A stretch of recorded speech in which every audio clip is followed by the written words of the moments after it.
Fala galera, tudo bem? Eu sou o Rod e hoje eu vim trazer para vocês um artigo que na verdade é uma apresentação feita para residentes e fellows sobre linfonodo axilar. Então, a gente colocou aqui o que é preciso saber sobre avaliação de linfonodos axilares pelo ultrassom. Então vamos lá.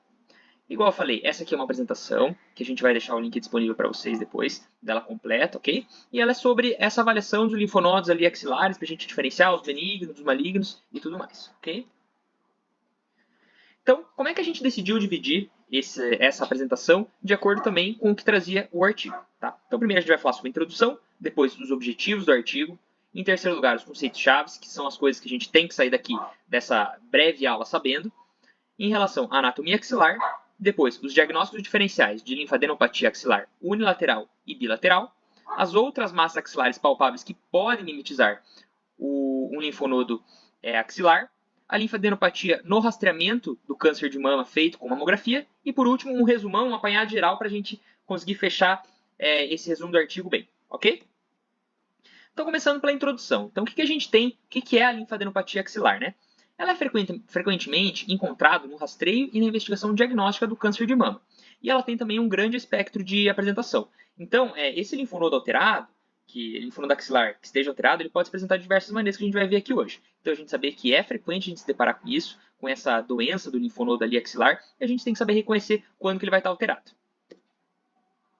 Quais são os 4 objetivos que a gente tem nesse artigo que a gente tem que sair sabendo aqui desse resumo? Então, descrever a aparência de imagem da anatomia linfonodal normal, identificar linfonodos anormais e suas características, listar os diagnósticos diferenciais da linfadenopatia unilateral e bilateral, e por último, descrever as possíveis causas de massas axilares palpáveis, incluindo os que imitam a linfadenopatia axilar. Então, aqui seguindo em frente, para a gente ter aqui os nossos conceitos chaves. Eu deixei uma forma de pergunta e resposta para que a gente consiga fixar, e esse é o momento que, se você quiser tirar um print, se quiser anotar, fique à vontade. Então, qual que é a principal modalidade para a gente avaliar linfonodos axilares? É a ultrassonografia. Então, se a gente precisa avaliar linfonodos axilares, a gente vai fazer isso pelo ultrassom. Quais que são os critérios mais importantes para a gente diferenciar aqueles linfonodos normais daqueles que estão anormais? São 2. A espessura e o aspecto deles. A espessura cortical, a gente tem que gravar o número mágico de 3 milímetros. Então, se ele for menor ou igual a 3 milímetros, ele provavelmente tem uma espessura cortical normal. Acima disso, a gente diz que ele vai ter uma espessura cortical aumentada. E em relação ao aspecto, a gente tem que lembrar de 2 características. A margem cortical ela vai ser lisa, vai ser regular, e o hilo gorduroso tem que estar intacto. Então, mais para frente a gente vai mostrar as imagens ali do ultrassom de um linfonodo normal, a gente vai ver que a presença do hilo gorduroso é muito importante para a gente dar a normalidade desse linfonodo. Seguindo aqui, o linfonodo axilar anormal. Quando a gente encontra esse linfonodo axilar anormal no nosso ultrassom, é obrigatório a gente fazer o exame ultrassonográfico da mama do mesmo lado, ipsilateral, e da axila contralateral, e também revisar o histórico médico desse paciente.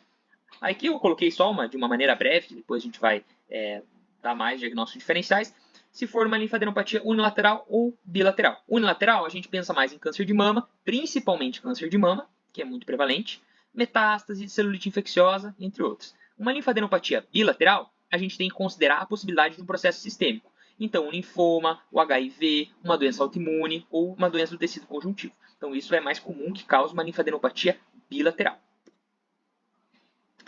E outras massas axilares que podem imitar uma linfonodomegalia axilar e devem ser pensadas no diagnóstico diferencial são o lipoma, o cisto sebáceo, um tecido mamário acessório. Então a gente tem que ficar atento nesses diagnósticos diferenciais que vão parecer que são linfonodos, mas na verdade não são. Então a gente tem que também ter isso aqui como carta na manga. Tá? E por último, em um paciente que já tem uma malignidade conhecida, então, por exemplo, naquele paciente que tem um câncer de mama, as características morfológicas linfonodais normais, então se ele tiver um aspecto normal, uma espessura normal, não permite a gente dizer que aquele linfonodo ele não está afetado. Então a gente não consegue, apesar de se ele parecer normal, a gente não pode dar certeza que não tem um acometimento linfonodal dessa malignidade, beleza? Em relação à anatomia axilar, a gente tem que ficar principalmente atento em relação à localização dele, dos 3 níveis que a gente tem dos linfonodos. A gente vai se basear para dizer essa localização em relação ao músculo peitoral menor. A gente tem aqui na imagem que o músculo peitoral menor é este daqui. Vamos mostrar aqui no nosso ponteiro. É esse aqui. Esse aqui é o músculo peitoral menor. Esse aqui é o músculo peitoral maior. Beleza. Então a gente vai ter 3 níveis. O nível 1 vai ser aquele linfonodo que vai estar lateral ao músculo peitoral menor. Então vai ser esses linfonodinhos aqui. Beleza? Tá lateral à borda do peitoral menor, a gente vai dizer que é nível 1, beleza? Esses aqui são os melhores avaliados no ultrassom. Então, o que a gente consegue alcançar bem com o ultrassom no nosso exame são principalmente os linfonodos do nível 1. Do nível 2 são aqueles linfonodos que estão profundos ao músculo peitoral menor. Então, vejam, por exemplo, esse aqui, ó, ele está profundo, ele está para trás do peitoral menor.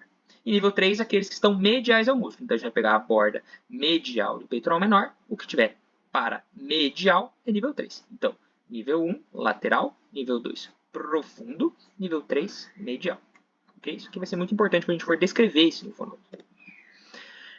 Aqui, essa parte aqui também é muito importante, fique à vontade se vocês quiserem tirar um print dessa nossa tabelinha aqui. Ela foi dividida em algumas partes, então a gente vai conversando e vocês podem ficar à vontade para tirar um print. Isso aqui é muito bom quando a gente precisar consultar, fazer uma consulta rápida. Então, quando a gente tem aqui, em relação à forma, um linfonodo normal, ele é alongado, ele tem esse aspecto reniforme, tá? Então, pensar no linfonodo alongadinho lá é o linfonodo normal. O que é o anormal? É aquele linfonodo redondinho. Então, se tem um linfonodo bolinha, a gente fica preocupado, que ele pode estar normal, tá bom? Em relação à espessura cortical que a gente falou, o número mágico é 3. Então, se ele tiver menor ou igual a 3 milímetros, vai estar menor, vai estar normal, a gente fica tranquilo. E se tiver acima de 3 milímetros, a gente diz que tem um espessamento. Outras características em relação à espessura cortical. O normal é ter o córtex liso, a espessura vai estar uniforme, então todo o córtex tem o mesmo tamanho, bonitinho, e no anormal ele tem um espessamento excêntrico. Então, percebam como ele está mais aumentado nesse canto e aqui ele está mais fininho. Então, isso aqui é o espessamento excêntrico do córtex desse linfonodo, ok? Hilo gorduroso, ele tem que estar presente no nosso linfonodo normal, igual a gente colocou aqui, o hilinho gorduroso, essa parte mais cinzinha aqui, tá? E essa parte preta é o córtex. E no anormal, o hilo gorduroso vai estar deslocado ou ausente. Veja que de todo o nosso linfonodo, que eu estou apontando aqui com o ponteiro, olha como o nosso hilo gorduroso está no cantinho, ele está deslocado, está rebatido, ele não está normal. Vamos comparar com esse aqui, está diferente, está esquisito. Em relação aos achados ao Doppler, o principal é a gente pensar na vascularização. O linfonodo normal, ele tem apenas um vaso nutrindo ele e ele entra pelo hilo. Então, a gente tem que lembrar que aqui é o hilo gorduroso, o vaso vai entrar nutrindo todo o linfonodo por aqui. Quando ele é vascularizado por múltiplos vasos, veja aqui nesse Doppler, quando a gente tem aqui muitos vasos sendo identificados, e eles entram pela periferia do linfonodo. Então, isso aqui é anormal, tá? Então, isso aqui a gente fica atento que a gente tem uma alteração no Doppler desse linfonodo. Outras características, em relação às margens. O normal é ter margens lisas e o anormal, margem irregular, angulada. Textura cortical. No normal, ele tem textura homogênea. No anormal, ele pode estar mais hipoecóica ou pode ser heterogênea com calcificações. A gente vai mostrar imagens. Então, isso aqui também é muito importante. Em relação aos linfonodos adjacentes, quando ele está normal, geralmente a cadeia está toda normal, ela vai estar bem semelhante. E o anormal, ele pode estar diferente ali dos linfonodos que estão perto dele. Então, isso também vai chamar a nossa atenção.